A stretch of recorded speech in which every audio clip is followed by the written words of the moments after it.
13가 내용이 77쪽에 있습니다. 스크루테이프가 워모드 이렇게 말을 시작하죠. 뭐 간단한 말 하느라고 종이를 엄청 협의했냐. 이제 편지를 보낸 내용을 얘기하는 거예요.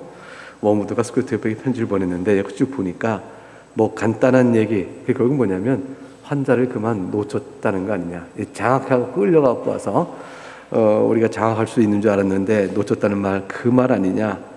근데 이건 아주 심각한 상황이다. 왜냐하면 네가 무능하다는 얘기를 보여주는 건데 내가 그걸 일일이 막아줘야겠냐. 자, 네 말대로 환자가 죄를 회개했다 쳐보자. 그리고 저쪽에서 은혜라 부르는 것을 회복한 정도가 네가 말한 정도 그대로라면 이거는 1등급 퍼스트 클래스예요. 원문에는 1등급에 해당하는 참패를 당한 것이다. 말하자면 저 환자가 처음에 회심하여 예수 믿고 나온 자가 다시 방탕에 빠졌다가 다시 돌이켜 회심한 두 번째 회심과 다를 바가 아니지 않느냐.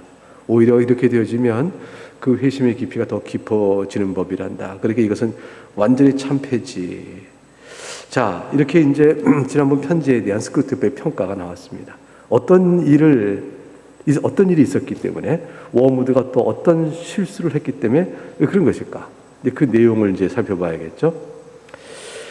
환자가 오래된 물방앗간에 산책 갔다 오는 길에 공격을 했더니 꼭 숨을 틀어막는 구름이 나타나 너를 막았다고? 이거는요, 왜 오래된 물방앗간에 나왔을까? 이거 사실 특별한 신학적 의미는 없어요. 근데 이 환자에게 있어서 그 오래된 물방앗간은 그것을 다녀오는 걸음에 이끌린 그의 향수, 내면의 정서, 낭만성의 추구, 즐거움에 따라가는 어떤 장소예요. 그러니까 이제 오래된 물방앗간이 아니고 그 어떤 사람에게 있어서 자신에게 정서를 다시 한번 부드럽게 하거나 또 깊은 어떤 그 생각이 들게끔 이끌려주는 어떤 과거의 추억이 있거나 뭐가 되는 것이면 다 돼요. 그러니까 그것이 광교옷일 수도 있는 거고요. 그것이 무슨 뭐 산 위에 돌들 될 수 있어요. 그러니까 이 물방앗간을 이제 산책 갔다 왔다.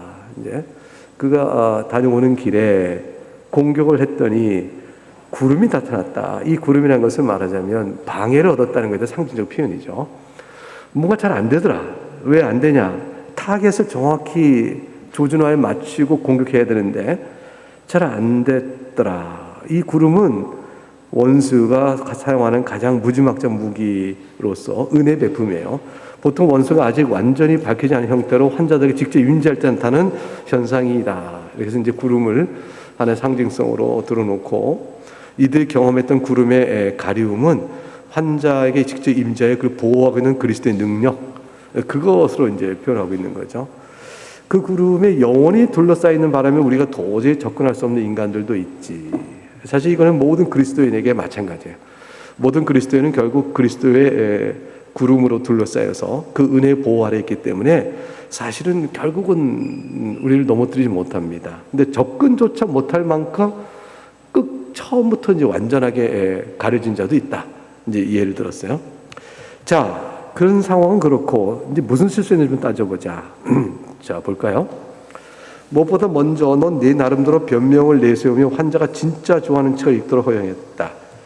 네가 이런저런 이유를 들어서 나름대로는 뭐 까닭이 있겠지만 환자가 진짜 좋아하는 책을 읽도록 허용했다. 여기 무슨 말이냐면요. 그 다음 얘기 허용하고 관계없어요. 허용했다는데 허영심하고 관계 있는 게 아니에요. 말하자면 환자가 새 친구들에게 아는 척하려고 책을 읽은 게 아니라 허영심이죠. 책을 통하여 내용을 자신의 마음과 만나서 읽은 게 아니고 그냥 아는 척하려고 읽었는 그런 독서 습관은 내가 문제 삼지 않아. 그런데 이 환자가 진짜 좋아서 읽었다고? 그럼 어떤 일이 벌어질까? 둘째, 오래된 물방앗까지 산책을 나가서 차를 마시도록 허용했다고? 이 두 가지 사건을 연결시켜 봐봐라. 그러면 이 환자는 전에 생각지 못했던 하나를 탁 발견하게 되는데 그것이 뭐냐면 진짜 쾌락이라는 거야. 긍정적 진짜 쾌락. 이게 뭐냐면 부정적인 것이 아니에요. 그 영혼을 파괴하거나 삶을 어그러뜨리거나 또는 그가 지금은 즐겁다 하여 붙들고 있으나 쾌락을 즐기지만 그 쾌락의 끝이 항상 독초처럼 쓰디쓰거나 이래서 이게 망가뜨린 부정적인 쾌락은 진정한 의미의 쾌락이 아니에요. 이게 뭐냐면 이제 루이스의 입장에서 보면 진정한 쾌락은 하나님과 가까이에 있거든요. 하나님과 만남이 참된 즐거움이요 가장 큰 기쁨인 거예요. 이 그 기쁨을 방해하는 것이니까 가짜 쾌락이요 부정적인 쾌락인데, 근데 이 사람에게 나름대로 긍정적인 진짜 쾌락이다. 이 쾌락의 요소 쾌락은 하나님과 가까이까지 만난 것까지 안 나가요. 아직은 안 나가고 실제 즐거움이란 게 이런 게 내게 있구나. 내가 이걸 정말로 즐거워하는구나. 라는 자신의 삶 속에서 즐거움이란 거를 실제로 붙들게 되는 일을 경험을 하게 된 거지. 라는 거예요. 근데 그게 긍정적인 거예요. 그러니까, 이러한 긍정적인 진짜 쾌락, 그 즐거움을 이 사람이 알게 된다면, 말하자면, 책을 좋아서 읽고 그 내용이 즐겁고, 산책 나가서 차 한 잔을 마시는 그 정서적인 안정감 속에서 그가 느꼈던 쾌락 같은 것, 그 즐거움을 두 가지, 책 읽기와 산책, 차 한 잔, 이런 것들을 허용하게 되었더니 이것이 사실은 그 영혼을 우리가 빼앗는 데는 굉장히 방해가 된단 말이지, 이겁니다. 잘 생각해보자. 무슨 얘기냐면, 이제 이렇게, 이제 스크루테이프가 워무드에게 설명해 나갑니다. 내가 왜 이렇게 이것을 너에게 그 위험을 알아채지 못할 정도 무식하단 말이냐? 라고 책망하는지 이유를 설명하겠다. 하는 거죠. 자, 고통과 쾌락에서는 너무나도 명백한 현실이다. 그래서 그것이 지속되는 한 현실의 시금석 노릇을 하게 되는 법이다. 이게 무슨 말이냐면 현실이 어떠한 것인지를 자각하게 하는 계기를 고통과 쾌락을 통해서 알게 된다는 거예요. 그래서 고통을 통해서 현실이 이렇구나 하고 순간 깨어나는 일을 갖게 된다는 거예요. 젊은 사람들이 현타 온다 그런 말이 있는데 아직 안 찾아봤어요. 현타가 온단 말이 뭔지 모르는데 아마 문맥상은 이런 것 같아요. 갑자기 현실 감각이 딱 깨어진다는 것 같은데 아무튼 이제 그런 거죠. 어떤 쾌락을 느끼는 순간 이런 게 내게 있었네 라고 해서 순간 자신이 쫓던 쾌락이 아닌 참된 쾌락, 그것을 통해서 현실에 대한 인식을 새롭게 하거나 고통이 그런 계기를 주거나 그렇게 된다는 거예요. 그래서 시금석을 번역한 말은 그 뜻입니다. 따라서 낭만적인 방법, 그 하이픈이 있는 거 건너뛰어서 우선 낭만적인 방법을 써서 환자를 명만시키려면 무슨 일이 있어도 진정한 고통을 느끼지 못하게 된다. 고통의 참된 현실, 그걸 깨닫지 못하게끔 방해하라. 그럼 고통이 없는 사람이 누가 있겠어요?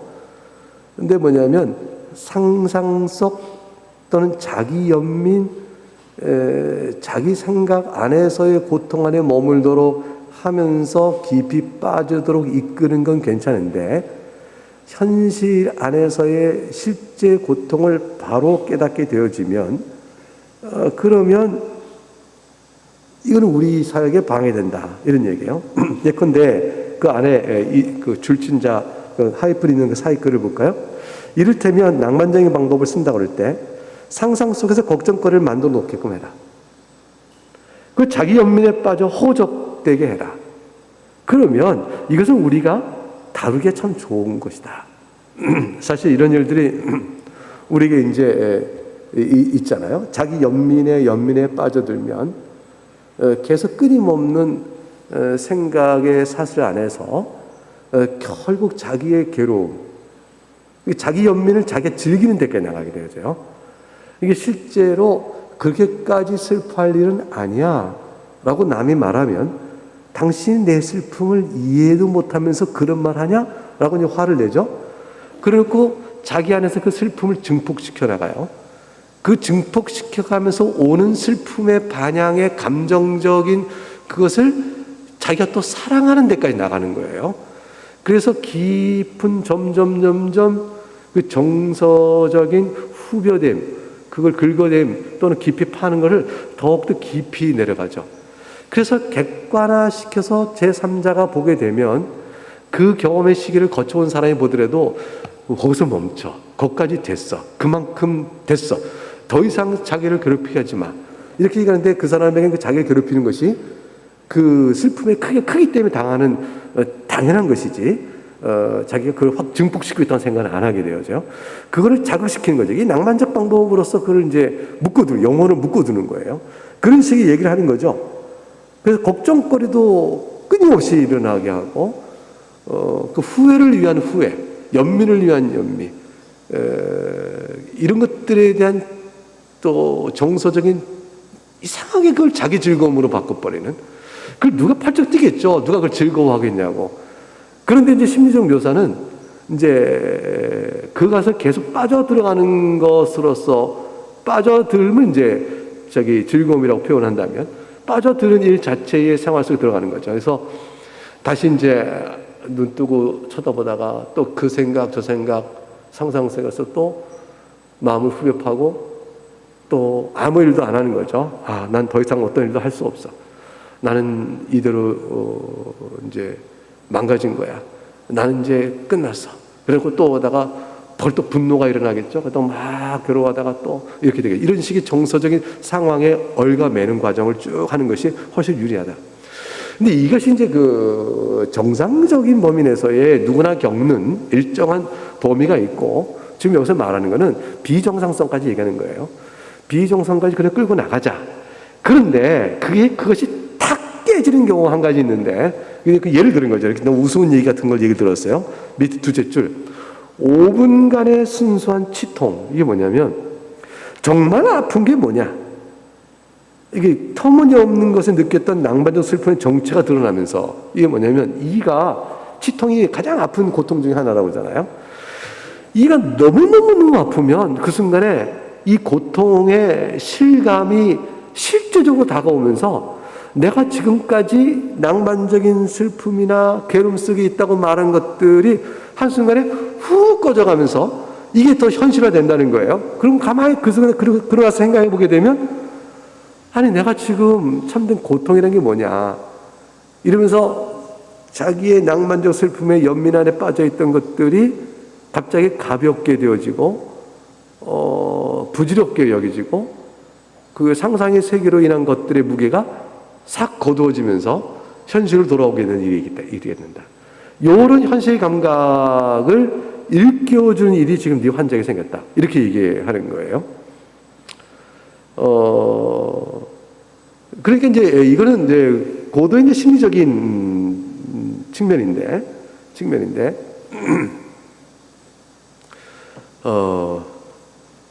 더 계속 읽어보죠. 네 전략이 죄다 포로되고 만다고. 그래서 이제 전략은 5분간의 치통만 겪어도 그 사람이 현실적 고통이 어떤 고통이 현실적이냐. 어떤 고통은 상상 속에 있고 현실적인 것은 아닌데 내가 그걸 붙들고 있는 것이냐. 이 경계선을 현실 속에 있는 고통을 깨닫게 되는 순간 경계선이 이제 딱 지어지면서 그 사람을 하고 네가 그 상상의 낭만적인 자기 연민의 슬픔 속에 빠져들게 함으로 끌고 가려고 했던 그 마음의 정서를 이렇게 끌고 갈 때 힘이 툭 꺼지게 되는 것, 깨지게 되는 것을 네가 보게 된다. 너는 79쪽 세상을 이용해서 허영심이나 다시 말하면 부산스러움, 아이러니, 사치스러운 따분함을 쾌락인 양 속임으로, 이제 반대로 설명합니다. 지금 쾌락 얘기예요. 앞에 거는 고통의 얘기를 했죠. 고통과 쾌락은 명백한 현실인데 상상 속의 고통 속에 영혼을 묶어둬라. 근데 그가 진정한 고통이 뭔가를 깨닫는 순간 그렇게 묶어둔 전략이 어긋날 수가 있다. 자, 쾌락도 마찬가지야. 그게 이제 그 다음 단락이죠. 너는 세상을 위해서 허영심, 부산스러움, 아이러니, 사치스러운 따분함, 이런 것들이 마치 쾌락인 양 속임으로 환자를 파멸시키려고 애쓰는 중이었지. 거기 영혼을 묶어두려고 말이야. 그런데 네가 어떻게 진정한 쾌락이야말로 최후까지 막아야 할 금기사항을 줄 수 있단 말이냐. 이게 뭐냐면 절대로 이런 헛된, 실제로는 쾌락이 아닌 파괴적이고 결국 쾌락일 수 없는 이런 것들의 쾌락으로 그것이 참된 쾌락인 양 속임으로 끌고 가려고 했던 네가, 이 환자가 진정한 쾌락이 뭔지를 알게끔 하는 일을 어떻게 허용하냐는 거죠. 그렇게 되면 이게 참된 쾌락이 뭔지를 알게 된 순간 여지껏 노력했던 게 다 헛게 될 거 아니에요. 그래서 네가 지금껏 그렇게나 노력해서 환자로 하여금 애지중지하게 만든 싸구려 쾌락들이 단 한순간에 비교로 무색하게 해주는 것을 예견치 못했다는 거냐. 이 사람이 자신이 좋아하는 어떤 사상과 즐거움이 있어서 이렇게 어떤 진리를 발견해서 또 어떤 책을 좋아해서 진짜 책을 보기 시작했다. 허영심에 읽는 것이 아니었고 산책 안에서 자그마한 행복을 보기 시작했다. 그게 나에게 참 즐거움이구나. 이런 걸 알게 됐다고 쳤을 때 그 사람이 여지껏 과거에 누렸던 쾌락이라는 허영심과 부선스러운 남보다 인정받고 싶어하는 것들, 거기서 자기를 높이 의시하는 것들을 위해서 했던 그런 것들이 다 부질없다. 하는 걸 알게 돼. 부질없다. 아, 이게 부질없는 거구나. 그건 진정함이 나를 나대게 하는 것이 아니구나. 나로 하여금 기쁨을 주는 것이 아니구나. 이런 걸 이제 깨닫게 되는 순간 우리의 노력이 다 헛되게 되는 거 아니냐. 자, 그래서 네가 허용한 책과 산책의 쾌락이 무엇보다도 위험한 걸 네가 몰랐단 말이냐. 그 쾌감은 환자의 감수성에 덮여있던 덮개를 벗겨내고 이제야 제 모습을 되찾아 고향으로 돌아가는 듯한 느낌을 줄 몰랐냔 말이다. 이 얘기죠. 그래서 내가 여지껏 헛된 인생을 살았구나. 험한 것을 내가 붙들려 살았어. 난 이제 이런 거 다 버린다. 난 이제 이 한 가지가 내 삶을 붙들어주는 진정한 가치요, 행복이요, 즐거움이야. 그래서 이제 그 잡은 게 하나가 뭐냐면 이제 이 자그마한 이런 것도 생각된다는 거예요. 그러니까 좋은 책을 읽어서 자기 마음의 기쁨, 영혼을 위한 책, 그걸 통해서 어떤 진리의 발견, 자그마한 산책 안에서의 만족감 등등, 시냇물 흐르는 물소리에 아름다움을 느끼고 감사를 느끼는 마음, 이 자그마한 하나 속에서 자기를 찾아가는 것. 이제 그 잤던 내 인생 속에 그 많은 것들은 다 헛된 것이었다. 이런 걸 알게 될 때, 그렇게 될 때, 그 영혼을 붙잡아 멸망시키는 일에 별로 도움이 안 된다는 얘기를 하고 있는 거죠. 환자를 원수에게서 격리시키기 위한 예비 단계로 먼저 그 자신에게서 격리시키는 작업이 순조롭게 진행 중이었는데 이제는 다 글러버렸다. 그러니까 이제 두 가지 단계가 있다는 거죠. 먼저는 뭐냐요? 먼저 환자를 자기 자신에게서 격리시켜라. 그러니까 참된 자신의 행복이 뭐냐라는 것을 생각하는 거에서 멀리 끊어내라. 끊어내서 그저 그런 다음에 이제 자신을 보지 못하니 그리스도에게로 나오는 일도 격리가 된다는 거예요. 자신의 모습 안에서 참된 자신의 고통을 보면 그리스도에게 나오고, 자신이 참된 즐거움을 찾는데 그 즐거움의 근원은 그리스도임을 알게 나오게 되어지고, 이렇게 나갈 수 있는 길을 차단시켜 버리기 위해서 그로 하여금 헛된 쾌락이요 또는 자기 연민과 상상 속의 고통 속에 그를 질질질 끌고 다녔는데 그게 다 헛되게 돼버렸다. 그러니 자기를 스스로 바로 보는 모습으로 자기를 찾아가는 일이 되어버리면 원수에게로 나가는 그 길이 또 열려지게 되니 이 일이 실패가 아니겠느냐. 물론 그 다음 딸랑 나와 있는 것은 이제 예수 그리스도께서도 우리 자신을 부인하라라는 말씀하시는 내용과 관련해서 첨언으로 붙이는 거예요. 뭐냐면 물론 원수도 인간을 그 자신에게서 격리시키기 원한다는 건 안다. 하지만 방향이 달라. 그 작자는 이 조그만 버러지들을 진짜로 좋아하기 때문에 이 버러지란 것은 인간을 말합니다. 죄인, 우리들이에요. 우리들. 이 조그만 버러지들, 이 죄인 같은 이 인간들 말이지 진짜로 그 작자, 즉 그리스도께서는 좋아하시기 때문에 한 마리 한 마리 차이에 터무니없는 큰 가치를 부여하는 걸 명심해야지. 각각이 서로 다른데 영혼 하나하나를 큰 우주보다 크게, 우주보다 귀하게 여기시니까요. 온 천하보다 귀하게 여기시니까요. 그것을 가치를 부여해서 그것을 진짜로 사랑한단 말이지. 그래서 원수가 자아를 버려라, 너 자신에서 격리하라, 떠나라 라는 것은 아집으로 소리치고 주장을 그만두라는 뜻에 불과하다. 이게 자기 부인이에요. 자기 안에 있는 아집으로 소리치고 주장하며 있는 모든 걸 버리라는 것이지. 그래서 인간들이 아집을 버리고 나면 그 사람이 본래 가졌던 개개인의 개성과 그의 존엄성과 자기의 귀한 인격적 가치, 내 존재의 의미와 행복, 이런 모든 것들을 다 그리스도께서는 다 전부 돌려준단 말이지. 그래서 이제 그리스도 안에 있는 자는 비로소 나를 찾았다가 되는 거죠. 예수 그리스도에서 나는 참된 나를 내가 진정 찾았다. 내가 참으로 좋아하는 것이 무엇이고 나는 무엇으로부터 내 인격적 가치가 드러나는가를 나는 이제 찾았다. 이렇게 말하게 된다는 거예요. 이게 그리스도의 하신이라는 거죠. 그래서 원수는 인간이 온전히 그의 것이 될 때, 우리 편에서 얘기하면 우리가 온전히 그리스도에게 속하게 될 때, 그 어느 때보다 더 진정한 제 모습을 찾을 수 있다고 큰 소리 친다. 우리는 그렇게 해야 우리 참된 모습을 볼 수 있게 되어지는 것이죠. 이게 원수의 진심이요, 그리스도의 진심이 되어집니다. 그러니까 원수는 이제 자신의 뜻에 온전히 복종하기 위해서 설사 해롭지 않은 의지를 하더라도, 설사 해롭지 않은 것은 뭐냐면 영적으로 큰 죄악인 것 아닌 것, 사소한 나쁜 습관들, 이런 것들도 기꺼이 포기하는 인간을 기뻐하는 반면에, 그러니까 이제 마음속에 주께서 보실 때 그 말만한 악한 죄들을 끌어내는 일은 물론이거니와 사소한 생활의 습관 가운데서 이런 것들조차 내가 별로 주님 뜻에 온전히 복종하는데 방해가 되니 그것도 내가 좀 습관을 버려야겠어. 이런 것들조차도 하는 인간을 주님 기뻐하신다. 이게 이제 아침에 자리에 일어났을 때, 눈을 떴을 때 너무 내가 뒹굴뒹굴 들고 하는 시간을 많이 갖지 말고 바로 일어나야겠다. 습관을 좀 고쳐야지 라든가, 또는 등등등등 여러 가지 생활 속에 여러 습관도 있을 수 있어요. 그 밖에 다른 이유로 제 본질에서 벗어나 표현한 인간을 아주 싫어한다. 그러니까 그리스도께서 기뻐하지 않는 모습이 뭔가를 비교해놓고 있습니다.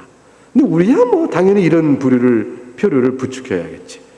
인간의 가장 깊은 곳에 있는 취향과 충동은 원수가 준 원재료이자 출발점이다.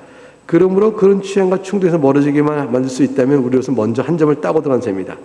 이게 뭘까요? 인간의 가장 깊이 있는 취향과 충동. 이게 뭐냐면, 인간 영혼 깊은 곳에는요, 하나님을 갈망함, 영혼에 대한 사모, 인간의 궁극적인 의미는 뭐냐에 대한 가치에 대한 발견에 대한 욕망. 그래서 그런 근본적인 해결 안 되면 열심히 살긴 사는데 그냥 마음은 늘 허무하고 허전하고 채워지지 않고 이럴 수 있는 거거든요.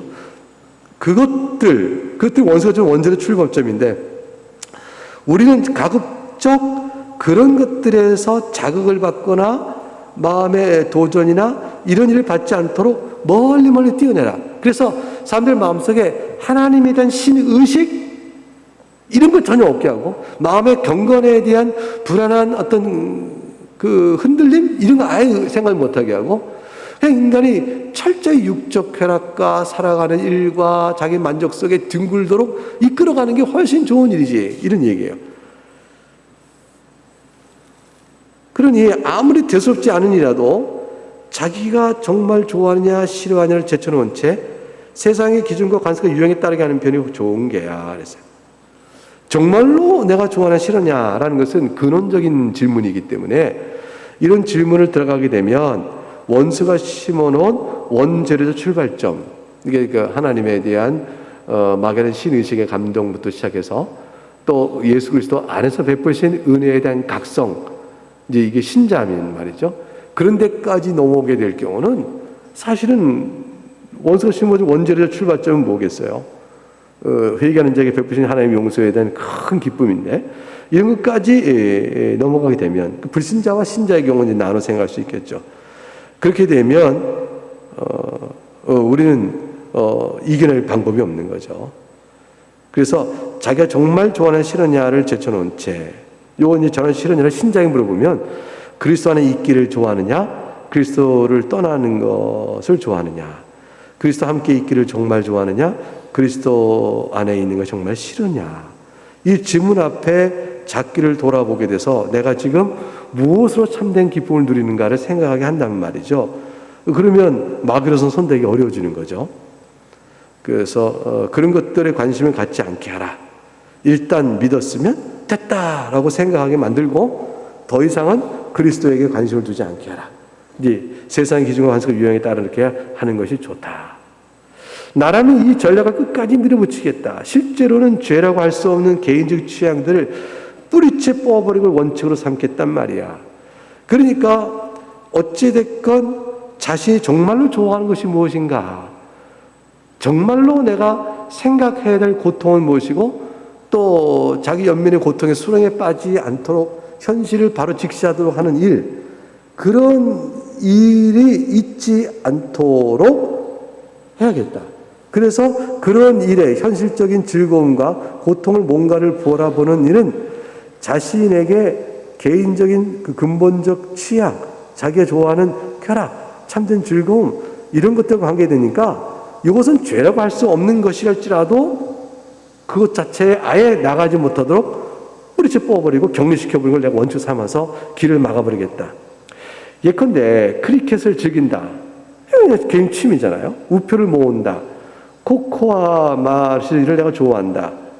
이런 사소한 취미라도 사실 모조리 뿌리 뽑아버릴 필요가 있어.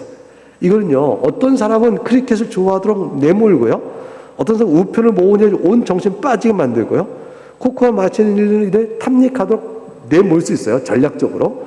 근데 지금 여기서 말하는 건 뭐냐면, 이 크리켓 우표를 모으는 이런 것들의 사소한 취미가 그 사람에게 진정한 즐거움이 되는 사람이 있단 말이에요.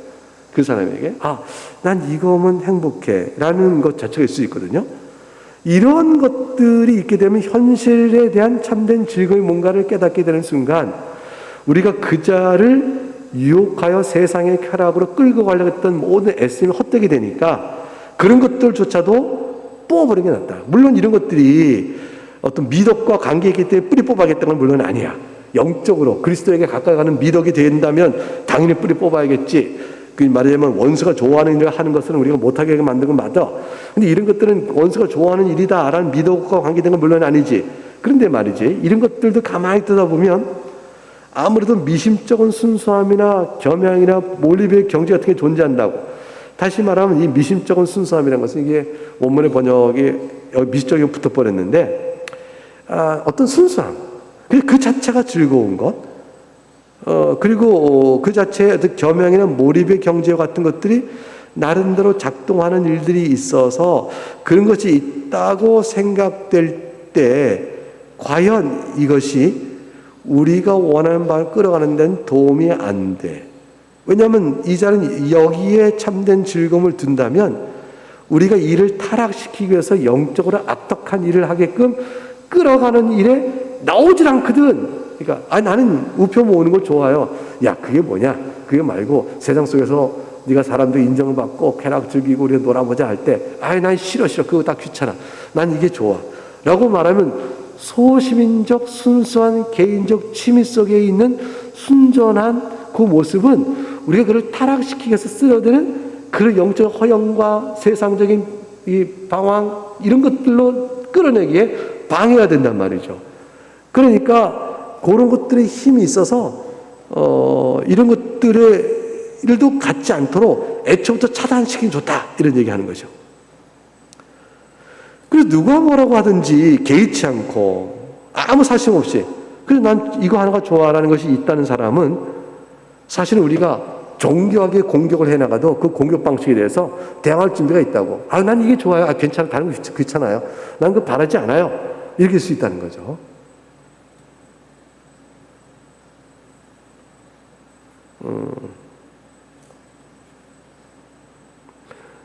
임윤찬 군 지난번에 얘기했지만 임윤찬 군이 피아노 콩쿠르에 1등 했어요. 그래서 그분은 연주 실력이 탁월하다 그러고 나이도 19세에 대해서 아주 굉장히 반향을 일으켰어요. 근데 그 19세 청년이 한 말이 뭐냐면 자기는 산속에 들어가서 피아노만 치고 싶다. 근데 그렇게 먹고 살기 힘드니까 이 콩쿠르도 나온 거다. 뭐 이런 식으로 얘기를 했어요. 말하자면 산속에서 피아노만 쳐도 좋아. 이 사람이 진정한 쾌락이에요. 그 사람에게는. 여기 보면 그 사람이 진정한 즐거움을 거기서 발견했어요. 그 발견한 사람에게 콩쿠르에 1등하고 다니면서 명예와 얻고 돈도 벌고 해나가는 것과 같은 것 관해서 또는 그 안에서 사업적인 또 알지 모르는 경쟁심과 다툼 속에 자기를 높이고 있는 거기 인간 세계일 테니까 우리가 알지 못하는 음악 세계 안에 그런 일이 있을 수 있잖아요. 이런 모든 것들로 인해서 끌고 넘어지게 하는 것, 이런 이제 식으로 끌어내려고 할 때 난 산속에서 피아노 맞추는 게 제일 좋아라고 이노센스죠. 순전한 마음으로 좋아하는 걸 찾은 사람에게는 그런 것들이 안 먹히잖아요. 난 개념치 않아요. 난 괜찮아요. 이렇게 될 테니까 말하자면 그런 식의 작용의 원리를 경계하라라는 것이 아닌가 싶습니다. 그래서 권고사항은 뭐냐면 그리 사람이든 음식이든 책이든 환자가 정말 좋아하는 것들은 버리게 해라. 그 대신 제일 좋은 사람, 제일 적합한 음식, 중요한 책들, 이게 뭐냐면 비교적인 거예요. 이게 제일 나은 사람이니까 저 사람보다 이 사람보다 적합한 음식을 항상 비교해야 돼요. 이게 더 적절한가? 이게 더 중요한가? 비교적 상황 속에서 더 나은 것을 찾게끔 만들어 늘 힘쓰게 해라. 그러니까 비교로 인하여 더 나은 걸 찾아가는 일 속에는 인간의 에너지의 헛된 소비가 참 많아지는 거예요. 왜냐하면 너보다 내가 더 항상 비교 우위는 인간에게 상대적 자기의와 거기서 자기 그 비교적 더 나은 걸 찾았다는 것에서 가치를 발견해요. 그러니까 얼만큼 잘했냐가 아니라 절대적인 만족이 아니라 남보다 더 잘했냐에 대한 만족으로 나가는 거죠.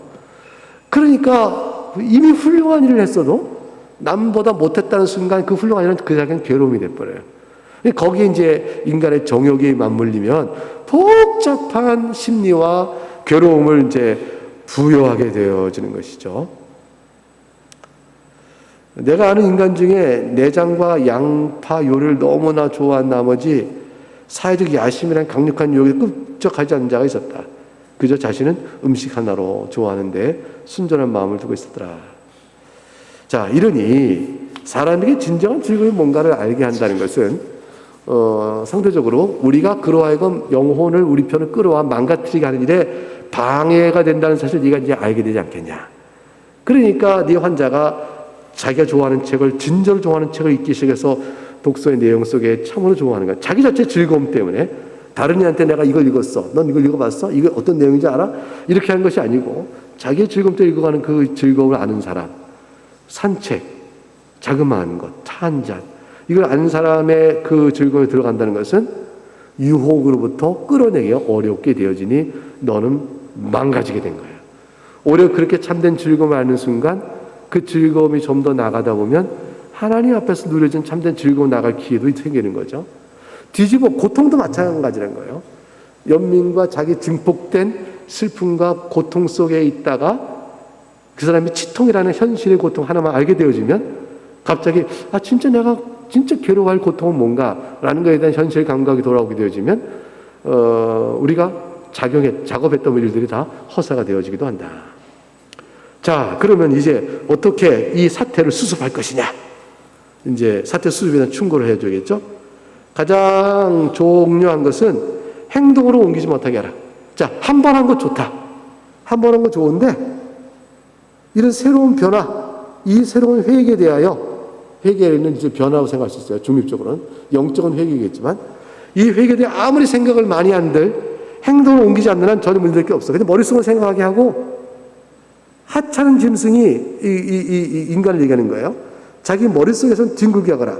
글재주가 눈꽃만큼 있거든 이 경험에 대해 책을 쓰게 하고 글쓰기는 원수가 영혼에 심는 씨앗을 말려주기 위해 종종 탁월한 효과를 내니까 글쓰는 일 자체로만 머물게 되고 행동으로 바꾸게 하지 말아요. 행동으로 바꿔 실천해 나가면 그 인격화되어지거든요. 근데 그것들을 막고 일단 한번 이렇게 했으니 이자가 이 일을 습관하여 행동으로 옮겨 습관하게 하지 마라. 그저 행동으로 옮기는 것만 아니면 무슨 짓이라도 하게 두거라. 그러니까 이제 상상과 감정이 아무리 경건해도 의지와 연결되지 않는 한 해로울 건 없다. 이게 지금 마귀는 뭘 두려워하냐면 의지의 결단으로 인격적인 돌이킴이죠. 예, 그래서 사실 상상과 경험 속에는 굉장히 상상 속에는 굉장히 경건할 수 있거든요. 상상 속에서는 얼마든지 마귀와 싸우고 이길 수도 있어요. 물론 상상 속에서 마귀에게 져서 죄의 상상력 안에 계속 갇혀버린 경우는 뭐 마귀는 춤추는데 이건 반대 경우를 얘기하는 거예요. 상상의 안에서 내가 진정으로 좋아하는 게 이거였어. 맞아. 그때 내가 한번 해봤을 때 정말 좋아하는 게 그거였어. 아, 난 요리를 참 좋아하는데. 맞아. 그 점 너무 좋아. 이렇게 내가 요리를 좋아하는 게 나의 참 즐거움이었지. 라고 생각만 하게 하라는 거야, 생각만. 그가 진짜로, 그럼 나가 그거 해볼래. 라고 행동으로 옮겨서 진짜 그렇게 하여 의지로 연결되지 않도록 해라. 적극적인 습관은 반복할수록 강화되지만 수동적 습관은 약화되는 법이거든. 느끼기만 하고 행동하는 경우가 많아질수록 점점 나중에 행동할 수 없게 될 뿐 아니라 결국 느낄 수도 없게 되니 결국은 적극적 습관은 막고 수동적 습관 안에 머물러서 그저 머릿속에 상상만, 수동적인 것은 움직이지 않는 거예요. 움직이지 않고 있는 거예요. 그래서 적극적인 것은 액티브하게 능동적으로 움직이는 겁니다. 그래서 행동하여 습관화되지 않도록 하고 행동하지 않고 그저 머릿속으로 상상만 하게 하라. 그 나중에는 그 자체가 덧없는 것도 느낄 수 못한 상태로 되기도 한다. 이제 이렇게 오늘 편지 내용이 끝났습니다. 요점은 무엇일까요? 요점은 결국은 마귀가 우리 영혼을 갉아먹기 위해서 우리에게 베푸는 모든 책략은 거짓입니다. 거짓된 즐거움이요, 거짓된 고통이죠. 거짓된 즐거움을 확대시켜 우리를 미혹하는 것이요, 거짓된 고통 속에 우리를 낙심과 절망으로 끌어가거나 이런 것들인데, 이 거짓된 것을 깨버리는 일들이 어떤 것도 있어서는 방해가 되니 그 없게 해라. 심지어는 그저 미덕이라고 할 만한, 영적 미덕이라고 할 만한 일 자체를 하는 것을 물론 방해하거니와 그냥 순전한 의미에서 그냥 음식 하나 만드는 것, 또 책을 자기가 즐거워 읽는 책의 습관, 이런 것조차도 거기에 만족하게 되어지면 우리가 더 영혼을 파괴 끌고 간 일에는 방해가 되니 그런 일도 차단시켜라. 이렇게 얘기하고 있는 거죠. 왜냐하면 그는 그리스도인으로 머물러 있으니까. 그가 그리스도인으로 와 있는데 영적인 경건의 덕을 막 키워나가지 않더라도 그가 그리스도 안에 있는 신앙의 생활 모습 안에 계속 있으면서 자기 삶을 지탱하는 나름의 즐거움을 어느 하나 붙들고 있다면 그것 때문에 오히려 그를 타락시키고 끌어내는데 방해가 될 거니 그것도 경계하라. 이렇게 얘기하고 있는 것이죠. 그래서 마귀는 자신들이 바라는 그 악한 대로 우리를 무너뜨리는 일에 방해되는 것은 우리가 볼 때 별거 아닌 것조차도 그렇게 크게 보고 경계를 한다는 사실을 우리가 알 수가 있습니다. 네, 이 정도까지가 오늘 13과의 내용이었다 보겠습니다. 네, 기도하겠습니다.